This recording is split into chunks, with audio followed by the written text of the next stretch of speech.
ख़तरनाक आदतें जैसे किसी के साथ गुजरा हुआ वक्त,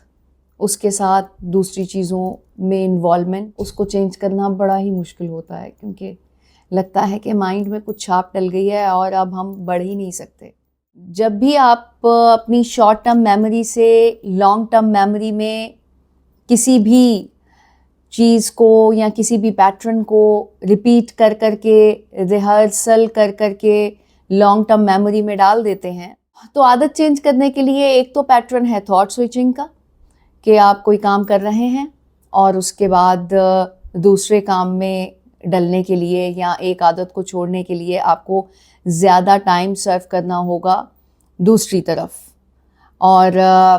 यादों को आने देना है, यानी कि जो भी आपकी पहले की हैबिट है उसको रोकना नहीं है कि मुझे इसको भुलाना है, उसे आने देना है और दूसरे काम में मशगूल हो जाना है।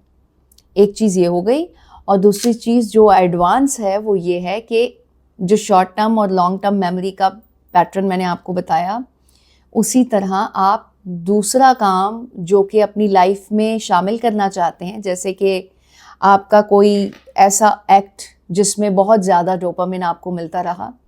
क्रिकेट हो गया, जिम हो गया, या कोई भी ऐसी एक्टिविटी दोस्तों के साथ जो कि आपको बहुत ज़्यादा एक्साइटेड करती थी, उसको स्टार्ट करें। और एक दफ़ा, दो दफ़ा, तीन दफ़ा, पहली दफ़ा करके ये नहीं सोचना कि ओहो मैं तो उस लड़की को भुला ही नहीं पा रहा, मैं तो ब्रेकअप के बाद भी उसको अपनी ज़िंदगी से निकाल ही नहीं पा रहा। ऐसा नहीं, ये भी एक आदत है ना किसी इंसान के साथ रहने वाली। लॉन्ग टर्म मेमोरी को वर्किंग में आने देना है। एक दफ़ा काम करना है जिसमें आपको पहले एक्साइटमेंट मिलती थी, दूसरी दफ़ा करना है, तीसरी दफ़ा करना है। शॉर्ट टर्म मेमोरी से लॉन्ग टर्म मेमोरी में उसको जाने देना है, तभी वो वर्किंग में आएगा और याद हो जाएगा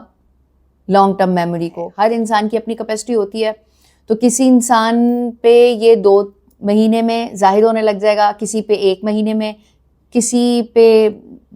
10-12 दिन में ही एकदम से आपको एक्साइटमेंट होने लग जाएगी। तो परेशान नहीं होना, टाइम देना है,